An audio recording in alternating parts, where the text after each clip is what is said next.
Mushroom চাষ কি করে হয়। গ্রামের ছেলে আমরা চাষবাস সম্বন্ধে বুঝি না, তবে আমার প্রচুর ভীষণ বেরিয়ে গেছে, তাই তোমাদেরকে দেখাবো। মাশরুম একটা ভিটামিন জাতীয় ফল, আর তোমার হার্টের কাজ সুন্দর করবে, আর শরীরকে সুস্থ রাখতে সাহায্য করে। তাই কেবল গাছ বেরিয়েছে ছোট ছোট, এটা আরও বড় হবে, সপ্তাহখানেকের ভিতরে এটা হয়ে যাবে। তো তোমাদের দেখে কেমন লাগে, আর এই প্রথম দেখছো, যদি কেউ দেখো প্রথম, তাহলে পরে অবশ্যই কমেন্ট, লাইক, শেয়ার করে পাশে থেকো, আর চাষিদের পাশে থাকো, আর চাষকে ভালোবাসো।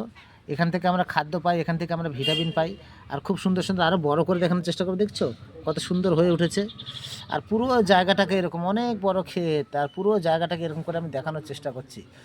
অবশ্যই তোমরা পুরো ভিডিওটা দেখো। আর মাশরুম চাষ করার পদ্ধতিটা আমি তো অবশ্যই বলবো, যে কীভাবে ফেলতে হয়, কোন মাটিতে হয়। এখানে একটু সার দিতে হয় সামান্য, গোবর সার দিলে আরও ভালো।